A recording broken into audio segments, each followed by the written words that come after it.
தந்தை, மகன், தூய ஆவியாரின் பெயராலே ஆமென். இயேசு கிறிஸ்துவின் அன்புமிக்க சகோதர சகோதரிகளை உங்கள் அனைவருக்கும் கிறிஸ்து இயேசுவின் அன்பு கலந்த வணக்கத்தை தெரிவித்துக் கொள்கின்றேன். இன்றைய நற்செய்தி பாடமானது மார்க் நற்செய்தி 7ஆம் அதிகாரம் 1 முதல் திருவாக்கியங்கள். குறிப்பாக 7வது வாக்கியம், மனித கட்டளைகளை கோட்பாடுகளாக கற்பிக்கின்றனர், இவர்கள் என்னை வழிபடுவது வீண் என்று அவர் எழுதியுள்ளார். அதில் நீங்களும் நானும் இதான் செய்து கொண்டிருக்கின்றோம். தெய்வம் நமக்கு ஒரு கட்டளைகள் தந்திருக்கின்றார். எப்படி வாழ வேண்டும் என்பது கட்டளைகள் நமக்கு தந்திருக்கின்றார். அதான் 10 கட்டளைகள். அதான் catechism of the Catholic church நமக்கு சொல்லித்தர அர்த்தம் இதான். இந்த 10 கட்டளைகள் இறைவனுடைய வெளிப்பாடு. தெய்வம் தன் மக்களை எப்படி அன்பு செய்கிறார் என்பதையும் மனிதர்கள் கடவுளை எப்படி அன்பு செய்ய வேண்டும் என்பதை தான் இந்த 10 கட்டளைகள் நமக்கு தந்திருக்கின்றன.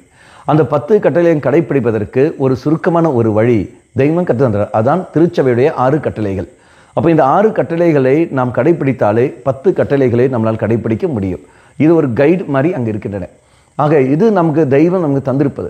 ஆனால் நாம் என்ன செய்கின்றோம்? இதெல்லாம் விட்டுக்கொண்டு இதோட பேரை சொல்ல நமக்குன்னு ஒரு கட்டளைகளை உருவாக்கி கொண்டு அதுக்கேற்று வாழ்கிறோம். உதாரணம், ஜாதி அடிப்படையில், இனத்தின் அடிப்படையில், மொழியின் அடிப்படையில் நமக்குன்னு ஒரு சூழலை உருவாக்கி, நமக்குன்னு ஒரு கட்டளை உருவாக்கி இப்படித்தான் போக வேண்டும். தெய்வத்துடைய கட்டளைகளை அதுக்குள் கொண்டு வந்து அடக்க பார்க்கின்றோம்.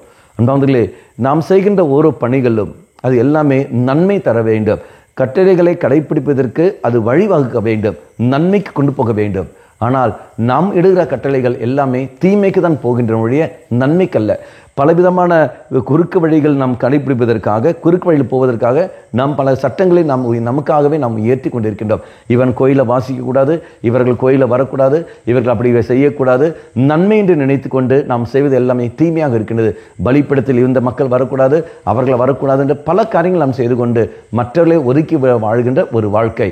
இது மனித கட்டளைகளை நான் கோட்பாடுகளாக இது நான் கற்பித்துக் கொண்டிருக்கின்றோம். அதுவும் மக்கள் வாழடி வாழையாக அதை கடைப்பிடித்து வந்து கொண்டிருக்கிறார்கள். அப்படி வருகிற சமயத்தில் எப்படி நம்மளால் சொந்தம் கொண்டாட முடியும்? எப்படி நமக்கு தெய்வ அனுபவம் கிடைக்க முடியும்? அதுதான் சில வார்த்தை. மனித கட்டளைகளை இவர் கோட்பாடுகளாக கற்பிக்கின்றார்கள், இவர்கள் என்னை வழிபடுவது வீண். ஆக இறைசனில் மன்றாடுவோம். ஆண்டவரே, நீ தந்த கட்டளைகளை கடைபிடித்து வாழ்க்கைய வரத்தை எங்களுக்கு தந்துள்ளோம். உம்முடைய வாழ்வின் தரும் கட்டளை கடைபிடித்து வாழ்க்கையை நாங்கள் வாழ இந்த உலகத்தை நாங்கள் அத்தனை பேரும் ஒரு தாய் மக்களாக இணைந்து இருக்க நீரே எங்கள் துணை புரியும். தூய் ஆவியின் துணையால் எங்களை வழிநடத்தும் ஆண்டவரே, அந்த ஆவியின் தூண்டுதலால் நாங்கள் செயல்படுவது சக்தி தந்துள்ளோம். எங்களிடத்தில் இருக்கின்ற பிரிவினை ஆவியை எடுத்து மாற்றும் ஆண்டவர் என்று சொல்லிக்கொண்டு விசேஷமாக நாம் மன்றாடுவோம். கண்களை மூடிக்கொள்ளுங்கள். நல்லவனாய தெய்வமே, எங்கள் மத்தியில் இருக்கின்ற இந்த பிரிவினை ஆவியை நீ தாம் எடுத்து மாற்றியல்லும். உம்முடைய தூய ஆவிக்கு ஏற்ற ஒரு வாழ்க்கை வாழ அதற்கு நாங்கள் ஒத்துழைப்பை கொடுத்து நாங்கள் வாழ கிருபையும் சக்தியும் தந்துள்ளோம்.